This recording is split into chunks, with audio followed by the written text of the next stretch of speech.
जय हिंद साथियों। आज के वीडियो में हम बात करेंगे एसएससी जीडी की ट्रेनिंग को लेके कि अगर आपका सिलेक्शन एसएससी जीडी में किसी भी फोर्स में हो जाता है तो आपकी जो ट्रेनिंग होगी, कितने टाइम के लिए ट्रेनिंग होगी, ट्रेनिंग के दौरान कितनी छुट्टी मिलेंगी, बीच में इमरजेंसी होने पर छुट्टी मिलेगी नहीं मिलेगी, इसी टॉपिक पे बात करेंगे। चैनल पे पहली बार विजिट करें, चैनल को सब्सक्राइब जरूर कर लीजिएगा। वीडियो को अभी तक लाइक नहीं करते, लाइक जरूर कर लेना।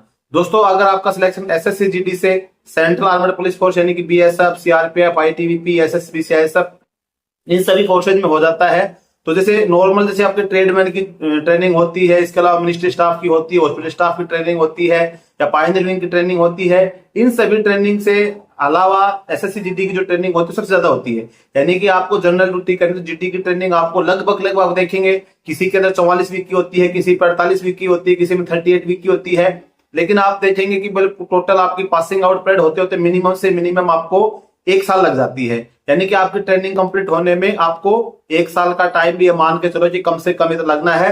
कभी कभी हो सकता है कि जैसे आपका पासिंग आउट परेड वगैरह होना, कोई वीआईपी का आगमन होना पासिंग आउट परेड में, तो कुछ टाइम ज्यादा भी लग जाए। लेकिन लगभग 1 साल तो आप ये मान के चलो कि आपकी ट्रेनिंग का जो टाइम पीरियड रहेगा 1 साल तो आपकी ट्रेनिंग रही रहेगी। अब इसके अलावा बात करें छुट्टियों की, तो ट्रेनिंग के दौरान जैसे आपकी ट्रेनिंग स्टार्ट होती है तो ट्रेनिंग के बाद में जैसे लगभग आपकी 6 महीने सॉरी ट्रेनिंग हो जाएगी तो मिड टर्म ब्रेक मिलता है। जैसे किसी की 48 वीक की ट्रेनिंग है तो 24 वीक के बाद मिलेगा, किसी की 44 वीक की ट्रेनिंग है तो 22 वीक के बाद में मिड टर्म ब्रेक मिलता है, मध्यावधि अवकाश बोला जाता है, जो कि लगभग 14 से 15 दिन का आप मान के चलो 15 दिन का आपको मिड टर्म ब्रेक मिल जाएगा ट्रेनिंग के दौरान।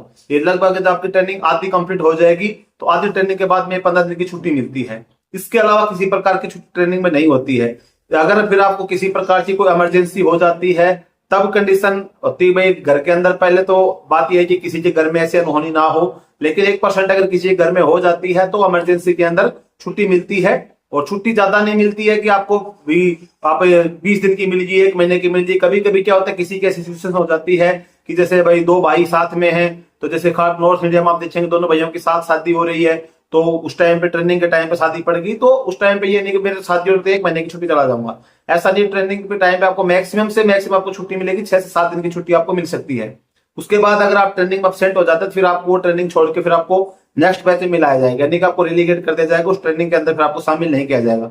ज्यादा दिन की छुट्टी आपको मिलती भी नहीं है। अगर किसी कारणवश आप चले गए, आप लेट हो जाते हैं 5 दिन की छुट्टी के 4 दिन की आप सोचते तो 5-7 दिन बाद में जाऊंगा, तो 6-7 दिन से आप लेट हो जाएंगे तो फिर आपको ट्रेनिंग में शामिल नहीं किया जाता है। तो इमरजेंसी के अंदर किसी प्रकार की सिचुएशन देखी जाती है, जो सिचुएशन छुट्टी छोड़ने लायक है कि नहीं है, या आपकी कोई पर्सनल प्रॉब्लम है, कोई फैमिली प्रॉब्लम है, किसी प्रॉब्लम को देखते हुए जो सीनियर होते हैं उसके ऊपर डिपेंड करता है कि आपको छुट्टी छोड़ा जाए नहीं छोड़ा जाए और कितने दिन की छुट्टी छोड़ा जाए। तो ज्यादा दिन की छुट्टी तो मिलती नहीं है इमरजेंसी के अंदर, 5-6 दिन की, 4 दिन की, 7 दिन की, इससे ज्यादा छुट्टी आपको नहीं मिलती है।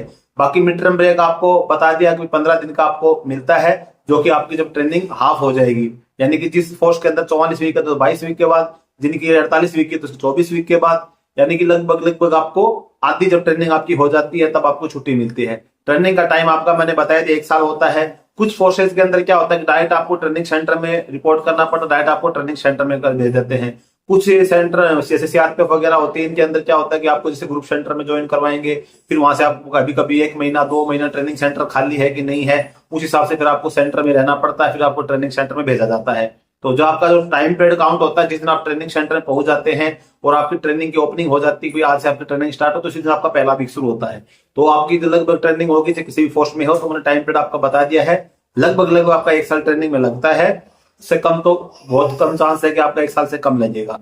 बाकी छुट्टी का भी मैंने आपको बता दिया है, छोटे से वीडियो को ज्यादा लंबा खींचने की जरूरत नहीं है। छुट्टी आपको बीच में मिलती है आदि के बाद, और बाकी इमरजेंसी की बात अलग होती है, वो आपकी किस कंडीशन में क्या इमरजेंसी क्या सिचुएशन है और आपके सीनियर उसको किस प्रकार समझ पाते इस प्रॉब्लम को, तभी आपको छुट्टी मिलने की संभावना होती है। तो दोस्तों आज के वीडियो में बस यही जानकारी थी। जानकारी अच्छी लगी लाइक जरूर कर लेना, चैनल पहली बार सब्सक्राइब जरूर करना। जय।